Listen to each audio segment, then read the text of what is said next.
Gravação de teclados. Esse é o assunto de hoje, gravação de teclados. Seja bem-vindo ao 38º vídeo da série Produção de A a Z. A ideia aqui é falar sobre vários aspectos dentro da produção musical, para quem sabe dar um clique na sua cabeça, se dizer assim, é mesmo, eu não tinha pensado nisso, eu posso usar isso aqui na minha produção, vai fazer uma diferença. Hoje eu quero falar sobre gravação de teclados. E novamente, quando a gente está falando sobre gravação, a gente tem que falar de performance. Tá? Muita gente pensa assim, como eu tenho um som de um piano sampleado, tá, no meu teclado ali, então assim, já tem o som, tá resolvido, né? A performance não faz muita diferença. A performance faz toda a diferença.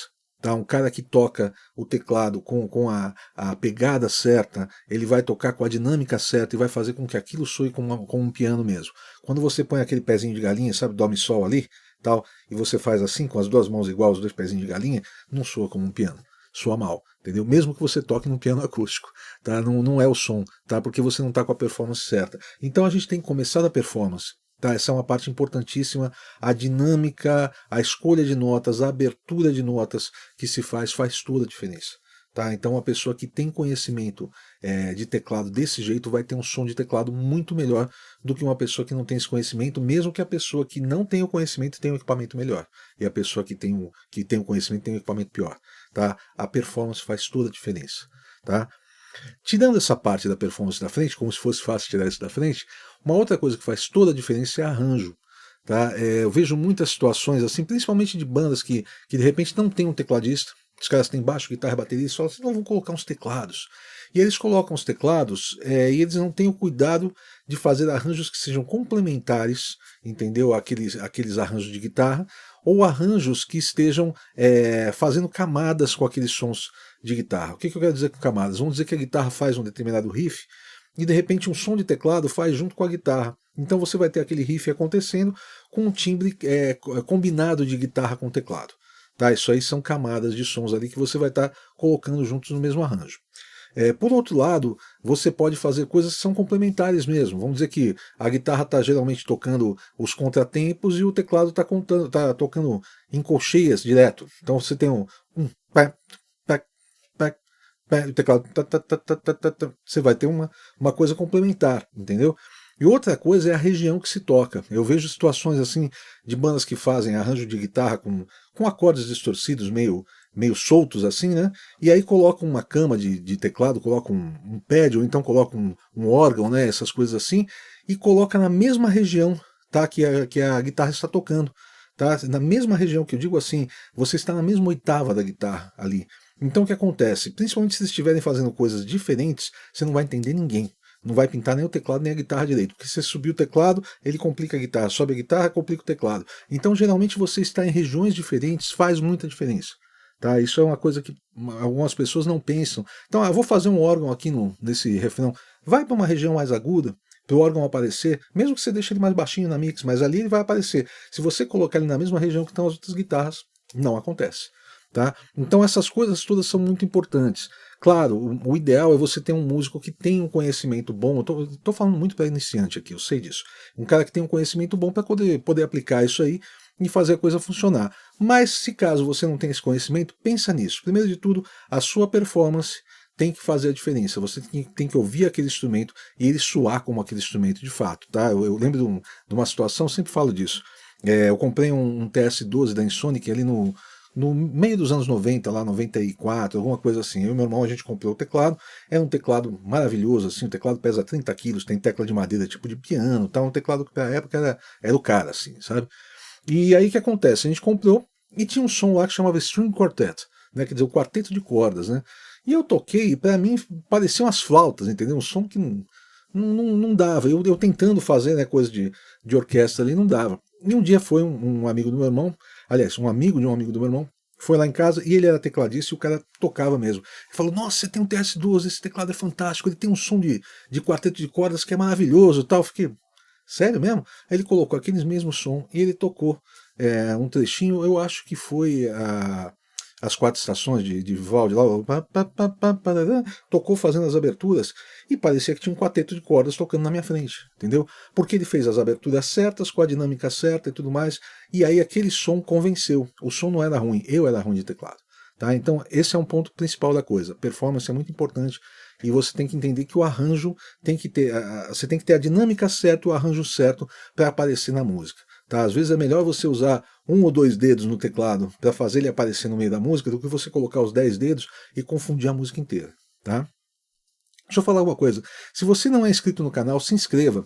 É incrível a quantidade de pessoas que assistem vídeos, dão like e tudo mais e não se inscrevem no canal. Você se inscrevendo, você me ajuda a comunicar com mais gente. Tá? O YouTube me leva mais a sério, manda para mais gente e tudo mais. Outra coisa, comente. Comentários também me ajudam a ter mais engajamento aqui no YouTube. Tá? Então, me diz se você grava teclados em casa, como é que você costuma gravar, se é desse jeito que eu vou falar agora, se é do próximo que eu vou falar. Fala um pouquinho a respeito das suas gravações de teclado, o que você faz que você acha que funciona bem, o que você acha que não funciona tão bem, etc. Tá bom? Vamos falar uma coisa aqui. As pessoas às vezes gravam a performance, tá? Então o cara pega um som de piano, por exemplo, e ele toca a música no piano. E ele grava o som do piano, que eu digo no teclado, né? Ele grava o som daquele teclado para dentro do software dele, tá? Então como é que ele faz isso? Ele pega os cabos que saem do teclado e entra na interface. Eu recebo às vezes teclados em mono. Eu acho isso terrível. Teclados em mono, o que são? Um canal só. O cara pega um cabo só e liga na interface e manda. Alguns sons eles podem soar bem monaural, né? Eles têm o som bem definido em mono. Mas outros sons, às vezes você tem, por exemplo, esse quarteto de cordas, ele tem todo um panorama estéreo, que se você não colocar em estéreo não vai funcionar. Tá? Você tem, sei lá, os agudos, né? Os violinos mais para a esquerda, os cellos mais para a direita e tal, a coisa vai se abrindo, entendeu? Então quando você coloca, você tem uma espacialidade ali com aquele som, quando você coloca em estéreo, que você não tem em mono, tá? Ah, mas a minha interface só tem uma entrada. Compre uma de duas. Quebra esse galho pra gente. Compre uma de duas entradas e grava. Ah, você usa sempre em estéreo? Não, tem casos às vezes que eu gosto, por exemplo, ver um piano elétrico e um piano acústico, e eu acho que fica mais legal o piano elétrico para direita e o acústico para esquerda, por exemplo. Mas eu quero ter a opção de ter eles em estéreo e daí depois eu decido o que fazer. Tá? Então assim, grave sempre em estéreo se você puder. Tá? E aí eu estou falando da gravação mais simples, tá? Você está tocando, fazendo uma performance, gravando para dentro do computador. Você errou, de repente você volta um pouquinho antes, emenda, tal, etc. Essa é uma performance simples. Uma outra forma de gravar é com MIDI, né? MIDI é uma sigla que se chama Musical Instruments Digital Interface, quer dizer, é uma comunicação digital entre instrumentos musicais. Esse sistema surgiu acho que no final dos anos 70, começo dos 80, eu não tenho certeza, tá? Mas eu acho que é por aí. E é bem antigo e ele é funcional pra caramba. O que é isso? Você grava para dentro do computador informações digitais, tá? Não é o áudio que você está gravando, você está gravando uma informação como se fosse uma informação de texto, tá? E ela é super levinha mesmo. Então você pode pegar o teu teclado e fazer com que ele envie essa informação MIDI para dentro do teu software, tá? E volte do teu software para tocar o som do teu teclado. Tá? Alguns teclados têm entradas MIDI mesmo, você tem o conector MIDI antigo, tá? Que ele é aquele que tem 6 pinos e tudo mais, e aí você tem que ter entrada desse tipo na sua interface para poder fazer isso. E alguns teclados mais modernos, assim, já há bastante tempo, acho que mais de 10 anos, fácil, eles têm uma conexão USB que manda MIDI também.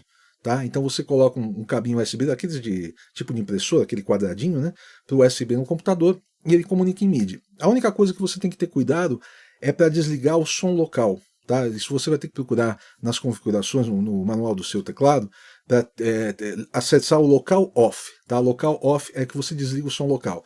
Por quê? Porque senão você vai ter o som que você está tocando, mais o som que está entrando no computador, saindo e indo para ele de novo. Então você vai ter um som duplicado. Tá? Isso é bem chato de ficar ouvindo, fica um som de cordas meio esquisito.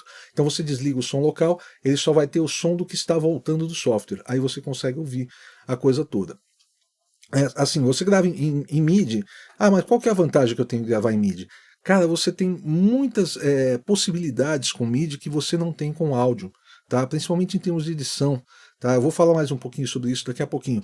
Mas assim, você grava em MIDI, aí depois que você fez a sua gravação em MIDI, tá tudo bonitinho, você gostou, você toca aquele MIDI através do seu teclado e grava em áudio para dentro do seu computador. Tá? E aí você vai ter aquele canal do piano, das cordas, etc.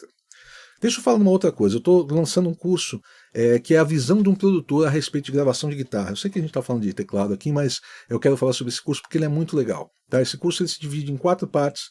O primeiro eu vou falar sobre toda a questão da anatomia da guitarra, do amplificador, dos pedais, de como eles se interligam, como as coisas funcionam, né, nesse sentido, para você poder entender o todo, para depois você poder aplicar isso para tirar o seu som.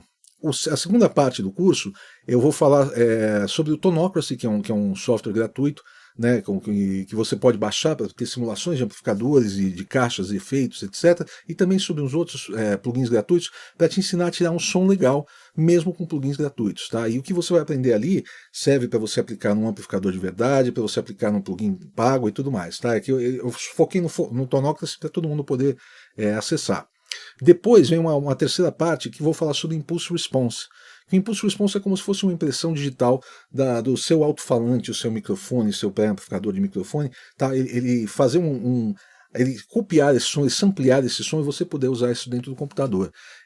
Não é exatamente igual ao falante, mas é muito parecido, sabe? Funciona muito bem. E aí o que acontece? Eu vou te ensinar a criar os seus próprios Impulse Responses a partir do seu equipamento, tá? Para você poder usar o som que você usa na sua casa, de repente microfonando o seu amplificador, você poder ter isso dentro do computador com facilidade. Tá? E vou explicar todo o conceito de Impulse Response, onde você baixar, o que você deve procurar, etc. E o quarto curso, eu fiz o seguinte, eu entrei em contato com os meus alunos e falei se eles, perguntei se eles poderiam me ajudar a selecionar os 10 riffs mais icônicos do rock. E aí o que eu fiz? Eu recriei esses riffs com o Tonocracy, plugins gratuitos, etc. Tá? Então tem ali No More Tears, tem Enter Sandman, tem Money for Nothing, tem Cowboys from Hell, enfim, tem várias, Sweet Child of Mine, tem várias músicas, assim, são 10 músicas que eu tentei recriar o som mais fiel possível ao original, e aí eu explico como é que eu raciocino para chegar nisso. Não é que eu simplesmente fiz um Impulse Response e ficou exatamente igual. Não, o cara usa esse ampli aqui, eu pesquisei isso, achei esse ampli que é similar, ele usa isso, ele usa aquilo. E eu vou explicar todo o sistema para você poder fazer isso em outras músicas também. Tá? Então é um curso bem completinho, bem legal. Tá? Eu vou deixar aqui na descrição o link desse curso. Deixa eu falar, você gravando em MIDI o teclado, voltando ao teclado, você gravando em MIDI o teclado, você tem uma possibilidade muito boa de edição. Tá? Você pode, por exemplo, se você quer uma coisa mais cravadinha no tempo, você pode quantizar o teclado, aquela execução que você fez, você quantiza dentro do computador, coloca tudo perfeitamente no tempo, por exemplo, e você volta para tocar no seu teclado e grava em áudio para dentro. Da mesma forma que você pode quantizar, você pode fazer, você pode humanizar.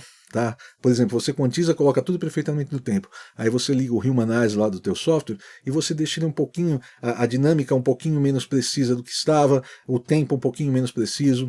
Você pode pegar, por exemplo, uma performance que você fez, que ficou muito legal, mas ela está meio acelerada, você pega a performance inteira e traz um pouco mais para trás, entendeu? E deixa ela mais relaxada, sem mudar o que você tocou, entendeu? Então tem muita possibilidade de edição que você tem dentro do computador gravando em MIDI, que em áudio fica muito difícil de fazer. Porque o áudio você vai ter que fazer crossfade de tudo, você vai ter que fazer um monte de coisas. Eu vou falar mais sobre edição lá para frente nos próximos vídeos, tá? Mas você vai ter que fazer um monte de coisa que no MIDI você faz com muita facilidade e responde muito bem no teu teclado, tá? Então o ideal seria sempre você gravar essa parte de teclados em MIDI, tá?